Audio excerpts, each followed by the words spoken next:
I'm Sherry Castello, and my current position is that I'm director of the kitchen at the Gospel Cafe. 3 women to begin with came down to looking for a place to begin what we thought was a special kind of church and ministry.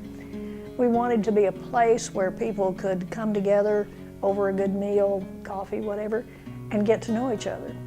So we really early on had the sense that what we wanted to do was to let the people who were the have-nots know the people who had, and the other way around, and it would be a place of growth for both. But this was a neighborhood that seemed open, so we started out here. This was in 1986, 7.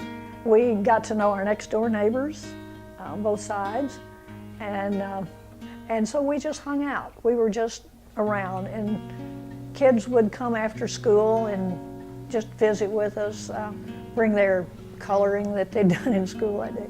So we just had this gentle way of getting to know the neighbors and the children. We would go for walks around the neighborhood, and we would just walk around and just see what there was to see.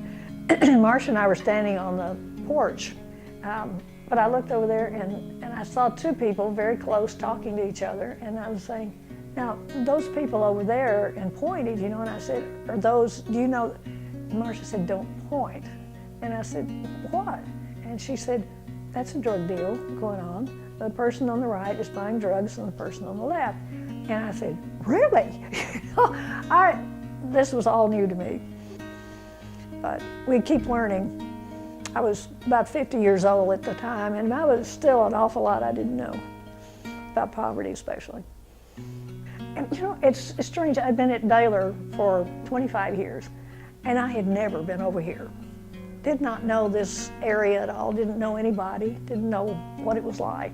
I think if anything, there's always a sense of fear around an unfamiliar place.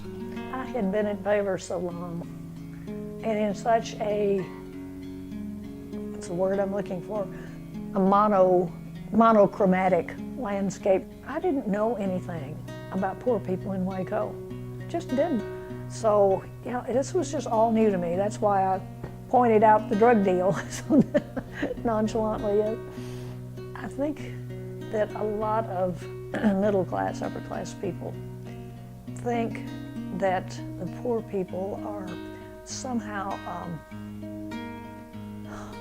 let's say this, there's somehow something wrong with them, or they wouldn't be poor.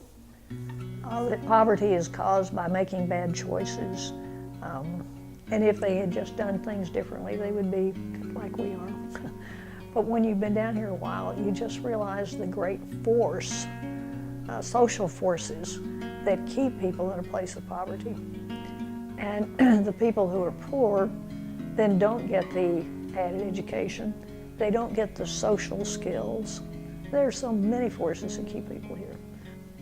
I know people personally.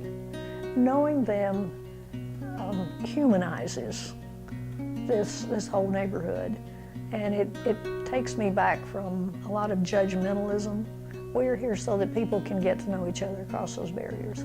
Our statement of purpose is that we are a place to be together, but we're also a place where our volunteers can themselves find a new way of being with the poor. So it doesn't surprise me when I find out that maybe the cake dessert server has taken someone that she's met to the doctor. Or, you know, that kind of thing just happens here in kind of a natural way. Get to know some people that are different from yourself. It's a bigger world than we can, you know, we can just get trapped into something like the university world, and that's okay for 4 years. But it's easy when you've lived with the same kind of people, the same values for some time. It just becomes a little bit more insulating. So keep yourself open to change and to difference.